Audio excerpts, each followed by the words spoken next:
Welcome to Om on the Range, where we share the practice of meditation, the wisdom of Western Buddhism, and the refuge of our community. Whether you are new to meditation or a longtime practitioner, committed or curious, this offering is here to share solutions, stories, and support. Happiness and better health are available to everyone. It just takes practice. This is Om on the Range.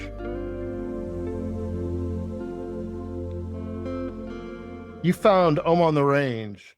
I'm your host. My name is Whit. This is episode number 36.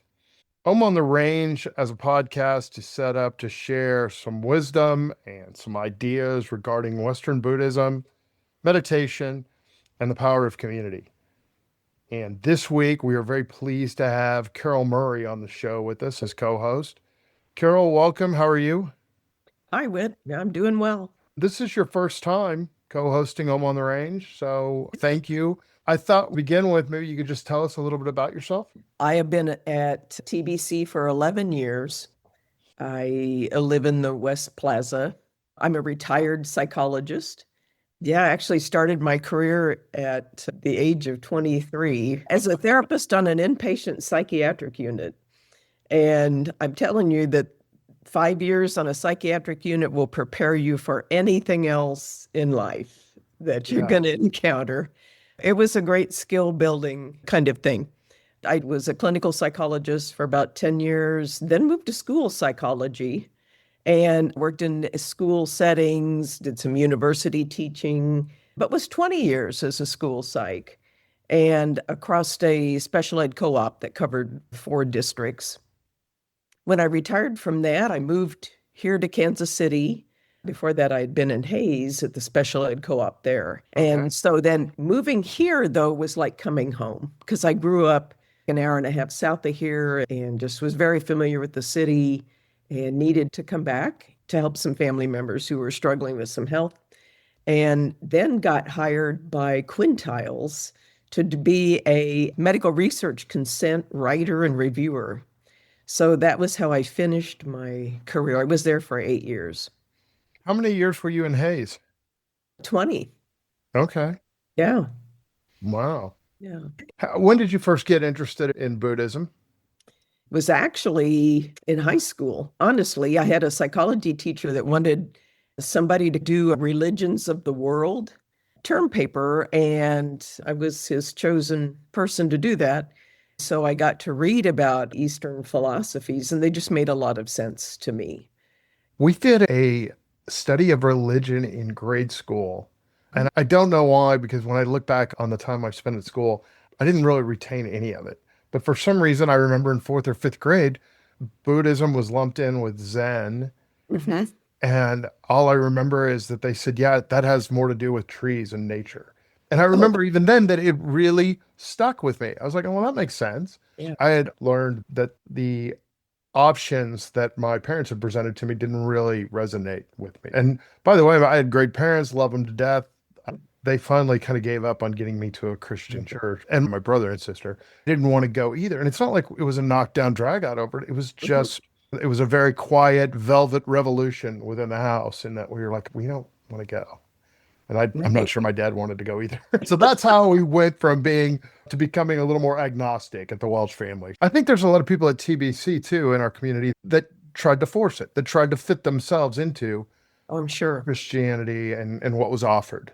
You know, they had that yearning, that calling for that kind of spiritual life, but there's so many people that they kind of gave their all to it, and it just, you know, you just can't fake it. You can't force it. And it's not necessarily, you know, the spiritual practice that you're trying to force. It's not, that's the fault. You just got to find where it does fit for you. And I was raised Catholic, like many people at TBC. Right. Yeah. That's really just pre-Buddhism, actually. It is. It is. Buddhism with just rules, though. Yes. Right. You know, they just kind of hand you the set of rules and say, don't do these things. But you really don't get in Catholicism, or I didn't get much how to, you know, here's what else you do instead. And I think that's why we value Buddhism, is it really is an applied path. That's what I've always enjoyed about it. And frankly, I don't think I'm a terrible podcast host, but when it comes to what we cover, I'm not ever going to be somebody who spends a lot of time studying the Dharma other than where and when I find it in application in my life, Right. or in the lives of others for that matter. But it's not that's not interesting or important. It's just that's Mhm. that's the kind of bad Buddhist I am. So I'm the facilitator of the daytime study group, and one of our sharing and discussion guidelines is to recognize and respect that everybody is on their own journey on this Yeah. path. Yeah. I think that's so interesting too, because, and I've said it on here before, or maybe somebody wiser said it. Now I'm going to take credit for it. But, that you can, if you want holiness and sacredness in Buddhism, you have to bring that yourself. That's Yes. you. That is that, and you have to be authentic because you can't fake it, at least Mhm. not for very long. And Yeah. it's so much easier when you can put that ego down and then you can be this. You got to be the Buddha if you want to Mhm. be it. So Mhm. I'm going to continue to gain weight. I'm going for that Yeah. fat, jolly Buddha. Can be the If that happy doesn't work, I'm Buddha. going to be Santa Claus. So there you go. Would you like to take a crack at defining what Western Buddhism is, at least for you? Well, you're talking to somebody who was a career psychologist until I did the medical research thing. And so when we talk about it's that blend, of Eastern philosophy and psychology, modern psychology especially, and or even Carl Jung's stuff on his work on shadows. I see the blending.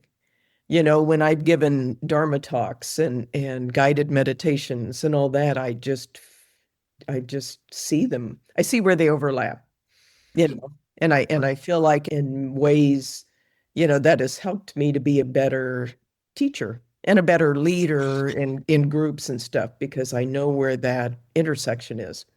Right, right. Yeah. Yeah. I love that about Western Buddhism. I Hmm. love that Hmm. it's not just about feeling better.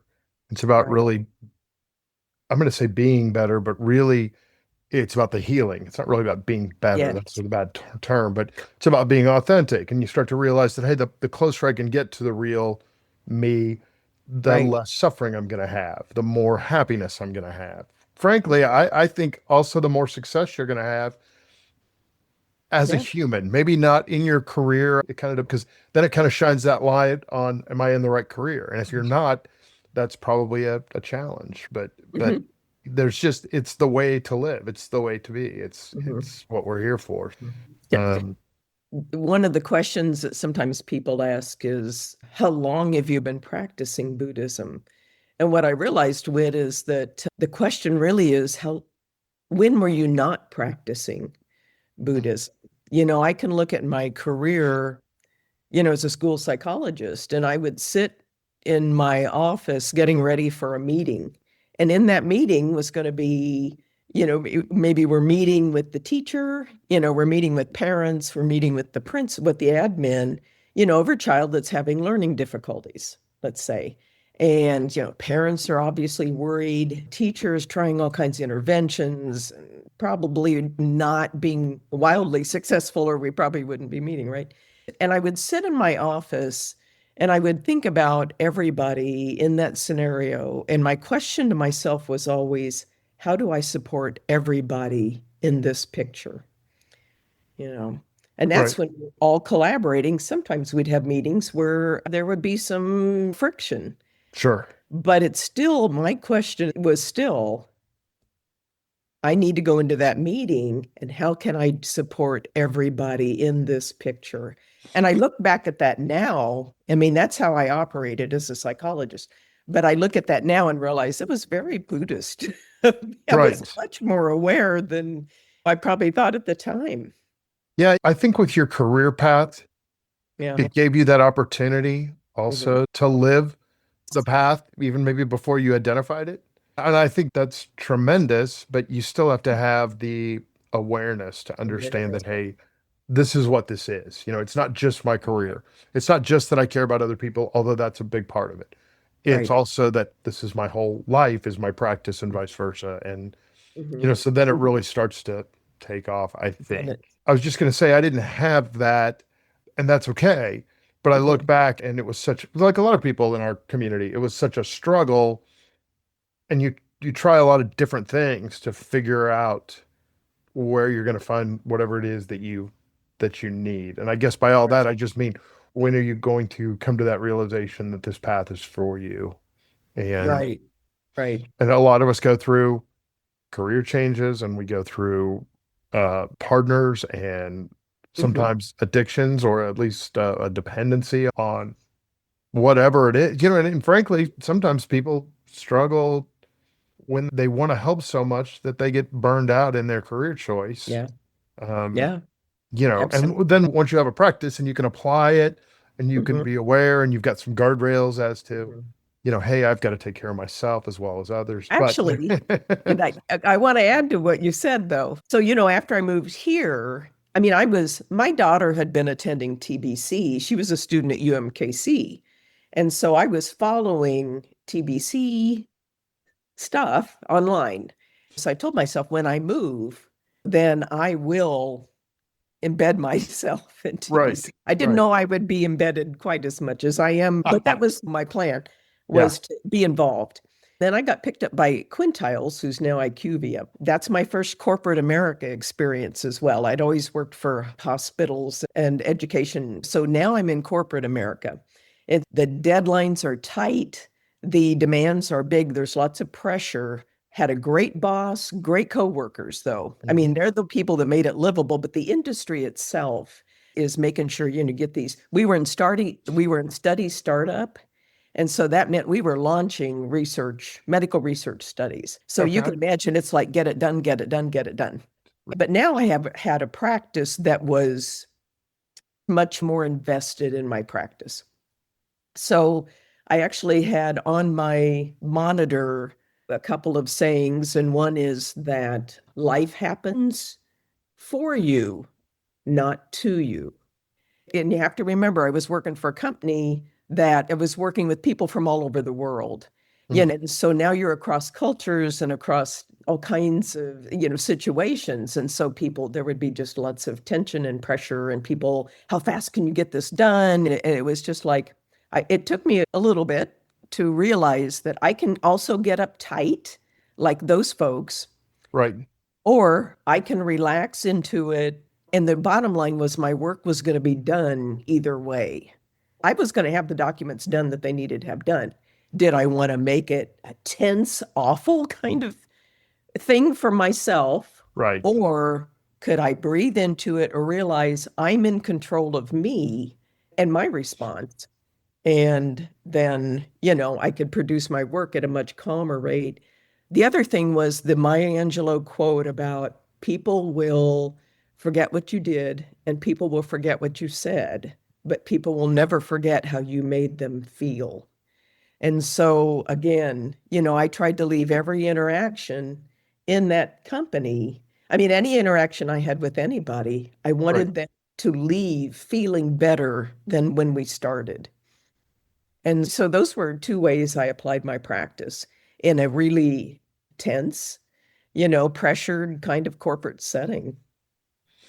Do you have a meditation practice now, or how long have you practiced meditation, would you say? Probably the 11 years that I've been at TBC, I've really Okay. focused on that. I'm much more skilled at it than I used to be. So for your audience, they might find this interesting. People think, oh, I just should use meditation to relax and to calm my nervous system. And that's all true. But I also use meditation sometimes as a problem solving thing. I have something bugging me. I can feel it niggling in the back of my head. It's like something is irking me consciously. I can't figure it out, but I will. And I just consider that insight meditation. And I realize that's probably not the conventional way. When Robert talks about insight meditation, it's to get to know yourself better. Right, My intent today with this meditation session is I'm going to figure out what's bugging me in the back of my head that's causing tension and that I can't figure out consciously. right. So So, I'm sorry to interrupt, but what's that process look like, if you don't mind? Can you walk us through that? yeah, I can. It's the usual, you got to arrive, get in your position, deep breaths, kind of get inside, get centered. And sometimes, often, I should say, all I did was ask myself, what is it? And then I just sat with that silence and wait. And I'm telling you, if nothing comes to the surface real quick, I just ask again, Right. what is it? And if you start asking yourself, what is it or what's here, it'll bubble up 100% of the time. Yeah. It'll get there. It'll get there. And then you go, oh, I didn't think that was a thing. So now, why did that trigger me? And the thing is, you'll find themes. You probably know this eventually. And I always encourage people when they're asking me or people that I'm working with, watch your storylines too and watch what comes up for you in those storylines. And pretty soon you'll start to see themes. Maybe a theme is, oh my gosh, nobody ever listens to me. I never get heard. Yeah. I'm not important enough to be heard, or Right. some other thing. But if you listen, if you just listen, watch what your storylines are, you'll find trends in your own thinking. And it's usually just the same two or three things over and over and over. Yeah. That's interesting. Yeah. I have a pretty long history with meditation, and it's never really, for me, it's just sitting there and being with whatever comes up. Mm-hmm. And like you said, sooner or later, whether you look for something, sooner or later, everything bubbles up. Mm-hmm. It sooner or later, you can't deny or you shouldn't. That's important. That's kind of part of what the practice is now Right. we're going to have space. That idea of, hey, whatever it is that comes up is always welcome. Whatever Yep. those, I just found that to be so helpful because Right. if you don't have that attitude, then it can really shoot your wheels off when certain things come up. You don't Right. try to say, okay, well, I don't want to deal with that. And also when you're new at this, sometimes you just have to understand, hey, if there's something that comes up that you don't want to deal with, that's Mhm. fine. Recognize that. It's okay to say, hey, Right. I'm not ready for that. I accept the Mhm. fact that, hey, that's a little more than I can handle. Go Don't ahead. have to jump into the deep end all at Right. once. So you can just step in, take a look. And if you're not ready to deal with whatever's there, that's okay. But like you said, the important part, I think, is that we don't resist and we don't reject. But that was not, it took me almost this long to really embrace that whatever I just challenged myself a couple of years ago, that whatever comes up, I have to say, I was kind of like, let's just put this to the test. We're talking Buddhism. I'm going to the classes. I'm teaching classes. Let's just really put this to the test. And whatever comes up, I'm going to embrace it and it belongs. Yeah. And it wasn't easy, but what I found is resistance just dissolves when you do that. And then you have to remember, because this comes from you, there's nothing to fear. Right. This is part of you. So let it, Yeah. just embrace it. It doesn't get to drive your bus all the time. So, like if anxiety comes up, it doesn't get to be in charge, but you can embrace it and say, oh, yeah, here's my friend anxiety's here. And Right. then you can acknowledge it and then move it the back of the bus You or know, center. yeah, and I think also it's interesting that once you start that strategy with practice, Mhm. it's not long before then you sit and you get centered and you start to look. It's almost like you have a flashlight and you're like, going, okay, let's see Yeah. what's out here. Mhm. What is this? It's kind of like how you were talking about dealing with a problem in that we're not going to give it power, but we are going to Right. make sure that we recognize it. Let's Right. take a moment, let's be calm, and let's have it show up here in some awareness and see what it is. Mhm. See what I'm Yeah. feeling. Where is that? And I found that to be really freeing because Mhm. it just cuts suffering. It doesn't free you from every problem or every bit of pain, but it Mhm. does give you an action and you're not going to carry those things around.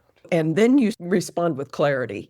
Once you see it with clarity, then you know how to respond from wisdom. But, clarity is always my goal. I want to make sure I'm seeing something really as factual. But From factual, clear standpoint. and I found that as you practice, because you're just spending time with yourself, right? Right. You're going to be aware and accept whatever comes up. Right. You develop real authenticity. Right. You go into situations and you are you, and you don't Mhm. mind the fact. In fact, you embrace the fact that's who you are.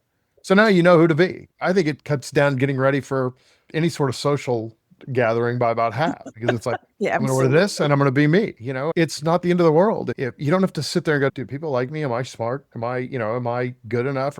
Mhm. I don't know and I don't care. I'm not going to be anything else because it's uncomfortable. I'm Mhm. not going to fool myself and Mhm. I'm not going to fool anybody else. So Mhm. I just find that so freeing. I might share too, just because this came up in a conversation. So, one of the things I do at TBC is Robert and I just finished co-teaching the 6 months to live, Mhm. dying into life class, and really designed to help people embrace impermanence, in all its forms and the Right. ultimate impermanence. But one of the things that came out of that, part of some discussion a couple of class times ago, was that we will see things with clarity, which is certainly, a goal of mine, but you also have to know it's not always comfortable when Yeah. you see a reality. It's not always comfortable. Sometimes it's uncomfortable to see that, but it's okay. I mean, just stay with it. Just stay with that. Right. And, So you mentioned some of the different hats you wear at TBC. How did that happen to you? my first song at TBC was actually the daytime study group, which Okay. will be 11 years old next month in April. Wow. Yeah, Congratulations. yeah, that's quite a group. I just became the facilitator about probably going on 6 years Okay. ago, and just because of some other needs the other facilitators had, and they needed to step back. So that's a great group, really some deep practitioners there. Right now, we're reading Pema Chodron's book, Welcoming the Unwelcome. And the Okay. format, yeah, it's a great group and a great book. The books are selected by the members. We nominate books and then we all look at the reviews and then people vote. So we're studying, what people want. We read portions aloud and then we discuss, and so but it's a very apply how does this apply to my life? Is Right. the whole stated intention of that group. So yeah, I just finished class with Robert. We're going to do it again in the fall. And then Okay. the daytime study group is where where I started. I've given Dharma talks at day-long retreats. Hmm. I do guided meditations. Victor and I usually trade off. If he gives the Dharma talk, I write the guided meditations. If I'm giving the Dharma talk, he'll do the guided meditations. As you know, I do a lot of Zoom sangha stuff. I mean, when the retreats are going on, I also manage the retreat Zoom sangha. And Well, that's, I mean, whatever else comes yeah. up. Yeah, we could have spent a lot of time on each of those things, Yeah, but yeah. I think it's great that it's funny how when you reach a certain point with your practice, a Hmm. lot of us feel the not even the need, it's just it feels so natural to then step into a role Yeah. of where maybe it feels like I have something to say here, or maybe you just notice that hey, it's needed, whatever that means. I, It's time, and so I'm yeah. curious what that feels like for you. Well, and it's funny you should say that because I'm kind of like everybody else. I watch the flow of whatever's coming my direction. So I've had people come to me and want to talk about a certain topic. And the thing is, it'll happen to me that it's three or four or five people in a row who will want to do that. I've Right. had people want to have individual sessions. So now I'm actually doing individual sessions with people where we just talk about their Dharma practice, just over coffee or whatever, or on Zoom. And then I came home today and started outlining thinking about doing a class on loneliness and how do we work with that with our practice. I have a 6 module workshop I wrote on anxiety. I actually wrote that a couple of years ago. We still haven't figured out where to put it.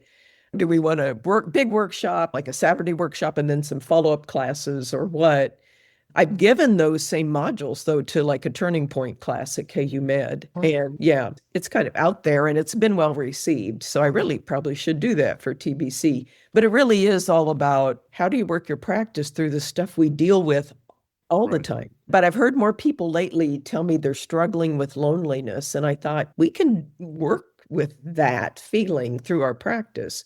But maybe we need to sit down together and we'll structure a couple or three classes about that topic. So I started drafting it this afternoon. Wow. Yeah. Yeah, you don't waste a lot of time. You get an idea, you're Well, on it. well, yeah, it's timely, right? Yeah, it is. It is. I think I that's an mean, excellent subject too, because yeah. we see a lot of that. And it goes back to authenticity for me a little bit in that one of the reasons why the community, the Sangha, is growing and is so strong is because people Mhm. show up in authentic ways and they Yes. find it feels really good, not only to be that way, but to be around people who are that way. So I think pretty Mhm. soon it also they become motivated to figure out where they fit, or, or to at least share what they're feeling. What's the thing that they're working on or working through in their practice, or how can I Yeah. use my practice to get through loneliness, for example, or, Right. you Right. know, anxiety about current state of affairs or whatever that is. Absolutely. There's plenty to work with, Carol. Yeah, we got tons of stuff. So we're getting close to the end. I was just Okay. curious, before we go, any bits of wisdom or anything you'd like to share, or do you have a mantra that you live by? Um, Other than this too belongs Yeah. is one of my favorites. And then what is mine to do? It comes up a lot for me. And again, when you were talking about the current political climate, I've spent time with groups, people just really agonizing about, and it's kind of like what we talked about today. That egoic mind keeps telling you you're not doing enough. You got to Yeah. be doing more. You got to fix this. And it's like, no, let's come back to what is mine to do? What can I reasonably do in this situation that's within my power? And if you worry about people having food insecurity, which is an issue in our country, then maybe what is yours to do is to make sure you're donating to the food pantries, volunteering your time at Mimi's pantry or at Harvesters or wherever you want to be. I mean, applying yourself in those areas that really speak to your heart, Okay. you Well, know. Cheryl, Uh, thank you very much for being on the podcast, for everything you do at TBC. You're always accessible. You're always stepping in and helping out, and also for being a great friend to me. I appreciate that. It's always fun when we get to work together. It's always great to see you. So thank you for being on the show. We'll have you on again soon. Okay, great. That I will look forward to it. I also want to thank our listeners. Remind you, you can find us on Spotify and YouTube. Just search for Ohm on the Range. You can also leave comments there. If you want to email us, we can be reached at ohmontherange@gmail.com. My name is Whit. I want to thank you for listening. This is Ohm on the Range wishing you happy trails. Thanks to our Ohm on the Range production team for making this program possible, and to Mr. Brad Athey for composing and performing the original music. And to you, our listeners, thank you for being a part of this journey as we explore meditation, Western Buddhism, and the path towards a happier, healthier life. Remember, less suffering and more joy are available to everyone. It just takes practice. Until next time, stay grounded, stay kind, and keep finding peace in the simple, practical things. For all of us here at Ohm on the Range, happy trails.